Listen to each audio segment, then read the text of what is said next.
¿Qué dijo la Corte? Quítale el factor 10 y vuelve a hacer la suma.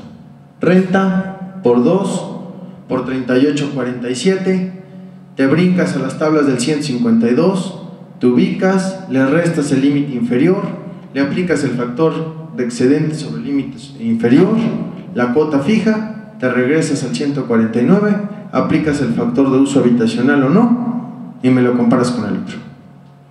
Solo quirúrgicamente tomó unas pinzas y extrajo el factor 10.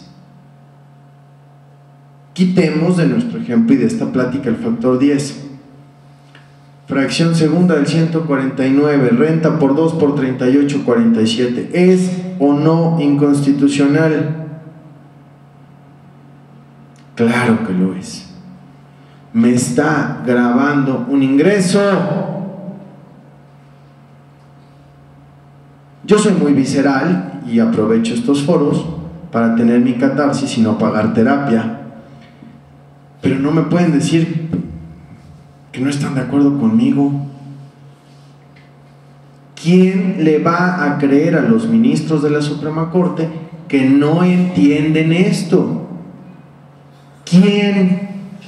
Que el impuesto predial como impuesto real no puede gravar ingresos, y que el hecho de gravar ingresos por parte de una entidad federativa está vedada por el 115 constitucional. ¿Quién no podría entender eso? Corrupción. Porque si no lo entienden, no están preparados, son corruptos. Y si lo entienden, son cómplices y son corruptos. Ergo, 2 veces corruptos.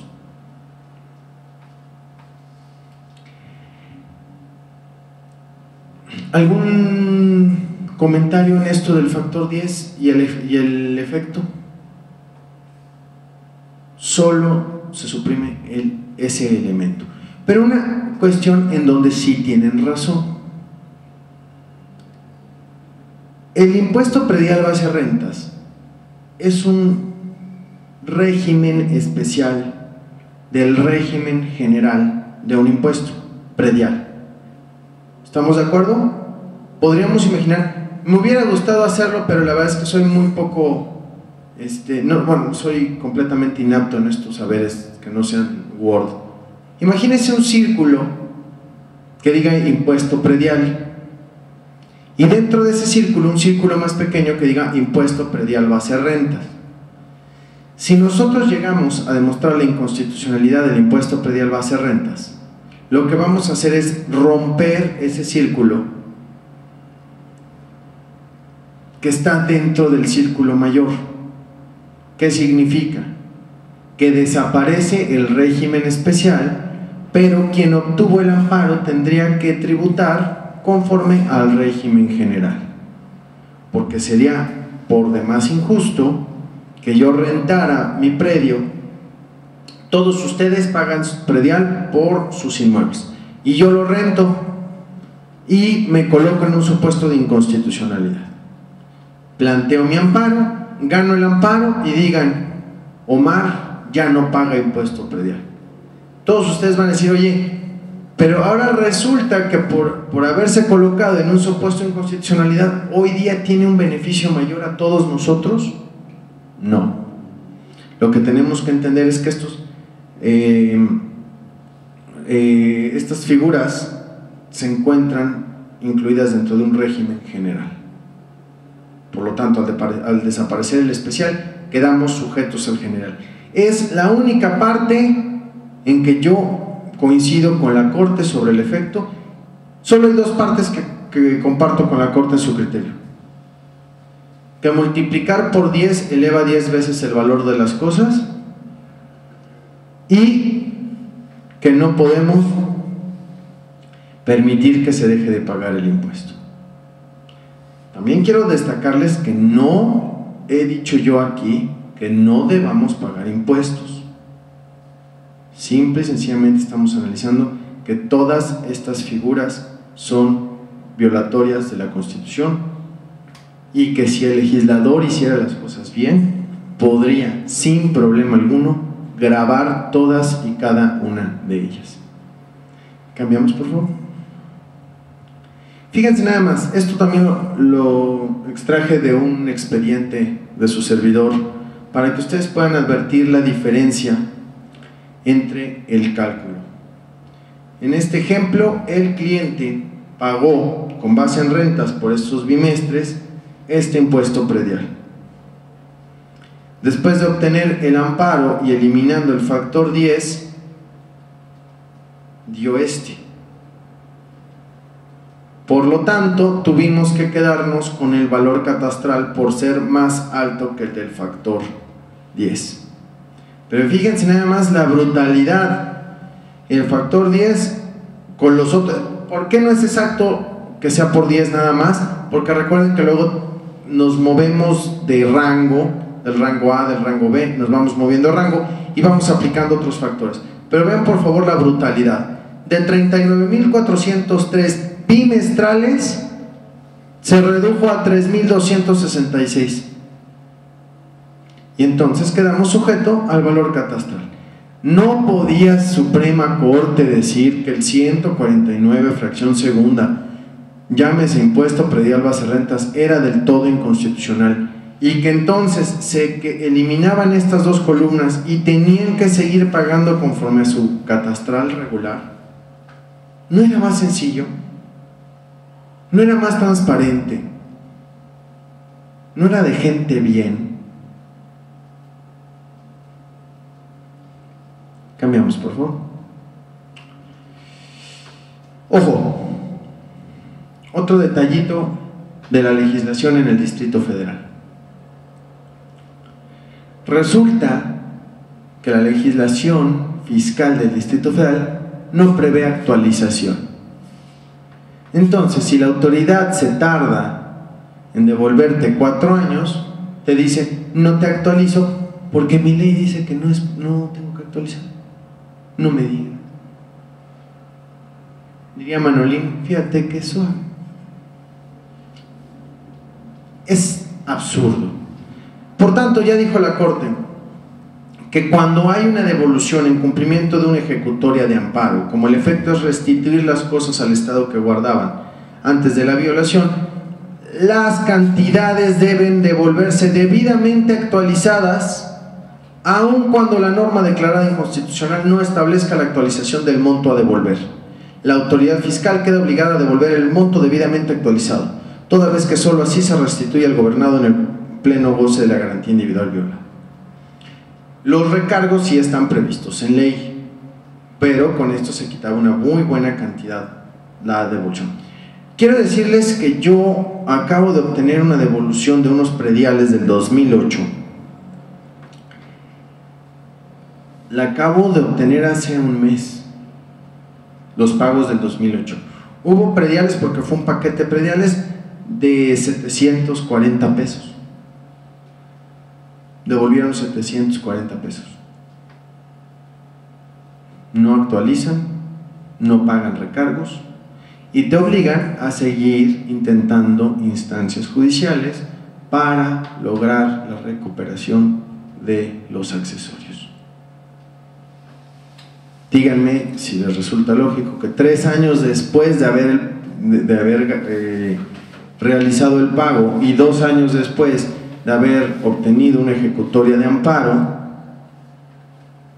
me devuelvan esas cantidades y el Poder Judicial lo tolere. Y cuando digo el Poder Judicial, me refiero particularmente a la Suprema Corte de Justicia de la Nación.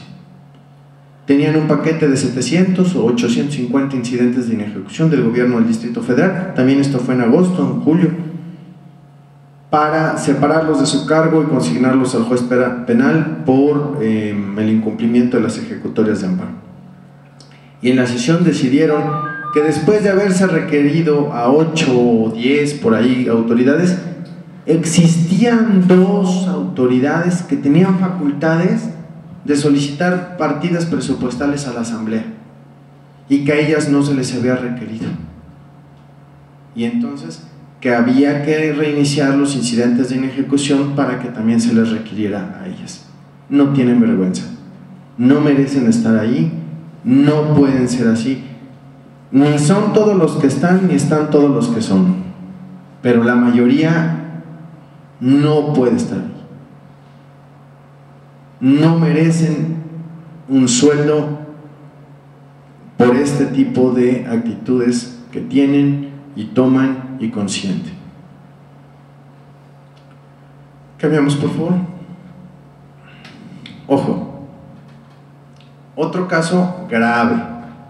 Ahora, el predial base de rentas hoy día, bueno, como se los dije, ya está abrogado, ya no existe el artículo. Sin embargo, pueden por ahí cruzarse todavía con algunos ejemplares que quedan vivos por determinación de bimestres anteriores. Como tiene la autoridad 5 años, podrían determinarles un impuesto predial por ahí del 2006 o 2007.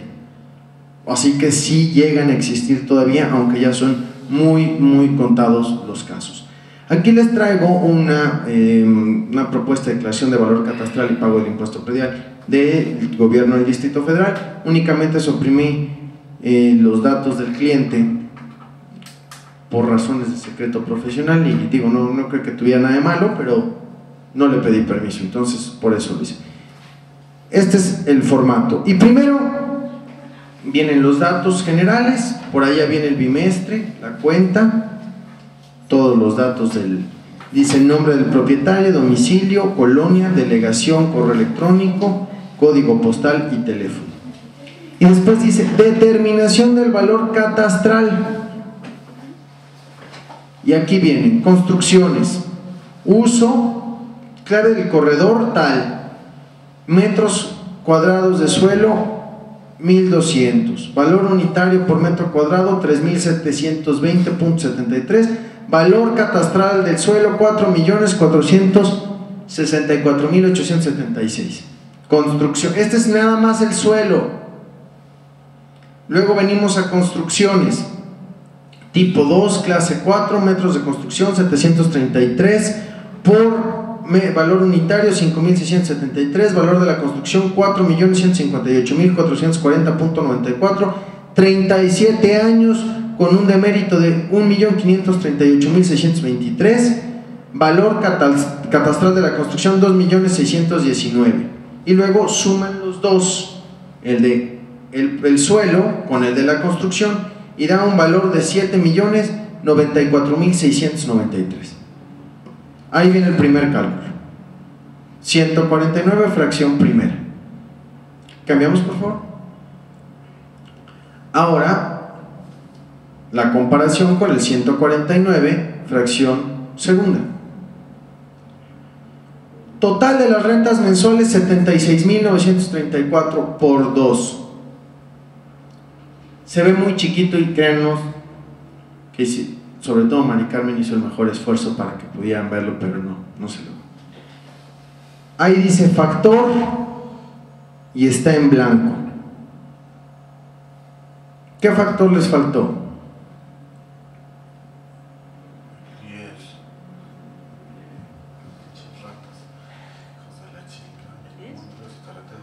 Factor 10. No hay factor 10. Entonces, si yo me fuera un amparo en contra de esta determinación de base de rentas, es muy probable que el juez me diga no hay acto de aplicación porque no te aplicaron el factor 10. Y si yo te concediera el amparo, el efecto sería exclusivamente para que no te aplicaran el factor 10. ¿Pero qué creen? Voilà. Estos cochinitos de tesorería recorren el punto. Renta por 2 por 384.70 no aplican el factor 10 y salen con la determinación de su crédito conforme a base de rentas. Se los traje para que vean que no estoy inventando tonterías.